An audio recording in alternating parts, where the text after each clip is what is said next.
માણાવદર ધારાસભ્ય અરવિંદ લાડાણી ફરી એક વખત ચર્ચામાં આવ્યા છે।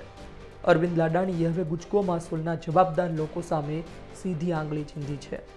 મગફળીની ખરીદીમાં ભ્રષ્ટાચાર થઈ રહ્યો હોવાના આરોપ પણ લગાડવામાં આવ્યા છે।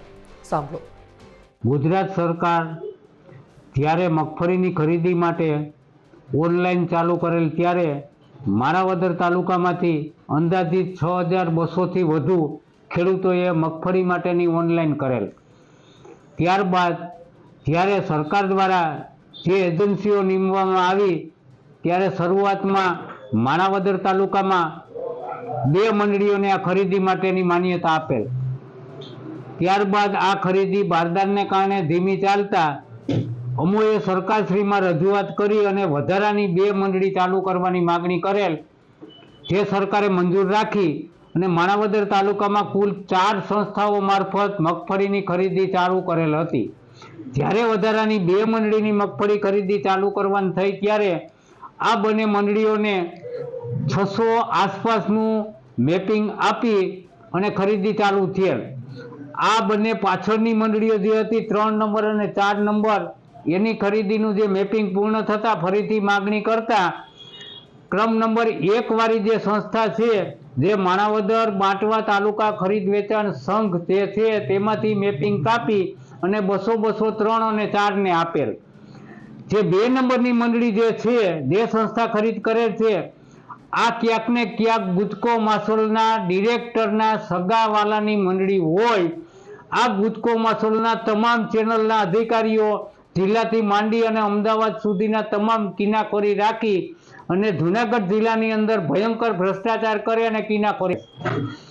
આ ગુજકો માસોલના જે અધિકારીઓ છે એમાં સુથાર સાહેબથી માંડી અને નીચે સુધીના તમામ અહીંયા જેનો ગ્રેડર હોય એ પણ એનું ધાર્યું કરે। ક્યાંક ને ક્યાંક ખૂબ મોટા ભ્રષ્ટાચાર, નબળી માંડવીની ખરીદી માટે પણ પૈસાના વહીવટ કરવાની લાગણી અને માગણી પણ કરે છે। આ ગુજકો માસોલના જે ભાઈ નરેન્દ્રસિંહ પરમાર કરીને જે ત્યાં બેસે છે એ એટલા બધા તોછડાઈ ભરા ફોન કરે, ભાઈ ફોન ઉપાડતા નથી ને વર્તન કરે છે। આવું કહે છે કે ભાઈ રાઘવજીભાઈના પીએસ કે ધારાસભ્ય શું વારંવાર ખોટા ફોન કરે, અમે ગુજકો માસોલ વાળા અમારું ધાર્યું જ કરશું ને કોને મગફળીની ખરીદી આપવી, બારદાન સપ્લાય કરવા એ અમારી રીતે જ કરશું। આ બાબતે આજે હું સરકારને રજૂઆત કરું છું કે ભાઈ આ ગુજકો માસોલ જે ખરીદી કરે છે આના જે અધિકારીઓ છે એની અમે સખતથી પગલાં ભરે અને જૂનાગઢ જિલ્લાની ખરીદીમાં ગુજકો માસોલ જે કાંઈ કરતું એની પૂરેપૂરી તપાસ કરે એવી માગણી આજ મુખ્યમંત્રી સમક્ષ રજૂ કરું। વિશેષમાં જૂનાગઢ જિલ્લાના ગુજકો માસોલના ભરતભાઈ બારડ જે બારદાનની વ્યવસ્થા સંભાળે છે એ પણ પૂરેપૂરા ભ્રષ્ટાચારમાં સામેલ છે। માણાવદર તાલુકામાં ક્યારેય આખી ગાડી મોકલતા નથી, કટકે ત્યાંથી ને ખોટા ખર્ચા સરકારના ચડાવી અને 2-3 હજાર બારદાન મોકલે અને આખી ગાડી માની લો કે માણાવદરની કોઈ સંસ્થાને ફાળવવાની થતી હોય એ આખી ગાડી અહીં પહોંચેલ જ નથી, એના પણ અમારી પાસે પુરાવા। તો આ ભરતભાઈ બારડ સામે પણ ખાસ તપાસ થવી જોઈએ અને અહીંયા જે અમારી 2 નંબરની મંડળી આલે છે એની પાસે જેટલા ખેડૂતોની યાદી છે એને અત્યારથી તમામના મેપિંગ નાખી દીધેલ છે અને એવું કહે છે કે આ તારીખે તમારો વારો આવશે।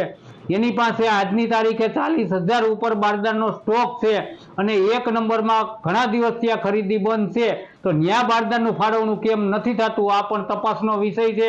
આ નરેન્દ્રભાઈ બારડ જે છે, ભાઈ ભરતભાઈ બારડ ક્યાંક ને ક્યાંક આમાં પણ સંડોવાયેલ છે, આની સામે પણ સરકાર પૂરી તપાસ કરે એવી મારી માગણી છે। સમગ્ર આરોપ વચ્ચે ઇફકો ચેરમેન દિલીપ સંઘાણીનું નિવેદન સામે આવ્યું છે। દિલીપ સંઘાણીએ અરવિંદ લાડાણી સામે 1 કરોડનો દાવો કરવાની મંજૂરી આપી છે। ગુજકો માસોલના અમારા અધિકારી નરેન્દ્રસિંહ પરમારે ફોન કરીને મને જણાવ્યું કે અમારા ઉપર જૂનાગઢ જિલ્લામાં મગફળી ખરીદી બાબતે આક્ષેપો કરવામાં આવ્યા છે, સદંતર જૂઠા છે, એટલે મારે મારા નામનો ઉલ્લેખ કરવામાં આવ્યો છે, એટલે કે નરેન્દ્રસિંહ પરમારનો અને બાકીના અધિકારીઓ।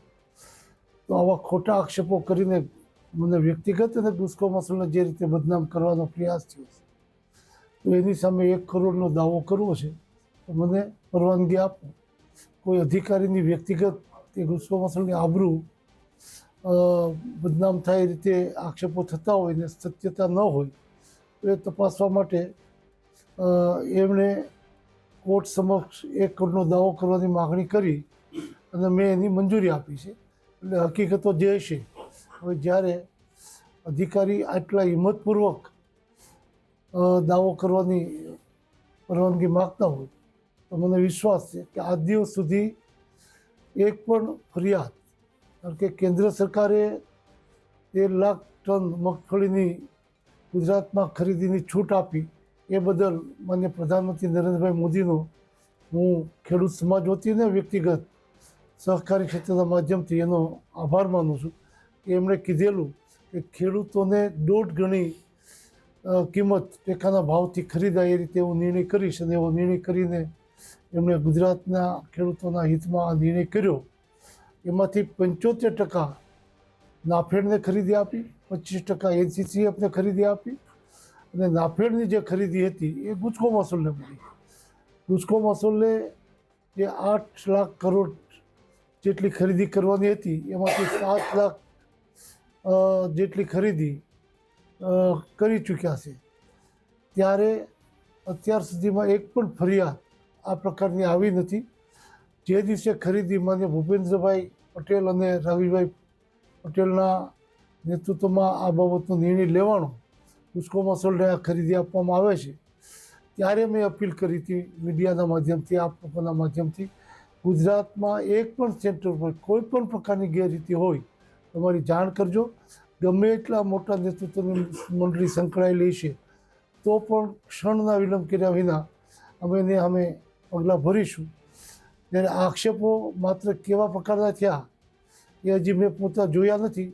નરેન્દ્રસિંહ પરમારે ફોન ઉપર જે મને જણાવ્યું અમારા ઉપર આક્ષેપ થયા છે, પરવાનગી આપો, અને જો એમાં ઇન્ટરનલ પણ ઇન્ક્વાયરી કાંઈ કરવા જેવી છે તો એની પણ અમે ઇન્ક્વાયરી કરીને જે કોઈ દોષી થશે એની સામે પગલાં લેવામાં આવશે. સવાલ એટલો છે, આ ખરીદીમાં બારદાન સમયસર જે મળવા જોઈએ એ મળતા નહોતા. એની ફરિયાદો મને વારંવાર અલગ અલગ સેન્ટરોથી આવતી, પણ ખરીદી નાફેડની હતી. અમે શરૂઆતમાં ટેન્ડર બહાર પાડ્યા ત્યારે નાફેડે અમને એવું કીધું કે આ બારદાન અમે પૂરા પાડીશું, અને સમયસર બારદાન નહોતા આવતા. તો મેં નાફેડના ચેરમેન જેઠાભાઈને પણ આ અંગે ટેલિફોનિક વાત કરી, અને એમણે પણ કડકાઈથી નાફેડના અધિકારીઓને સમયસર બારદાનો મળે એ પ્રયાસો કર્યા.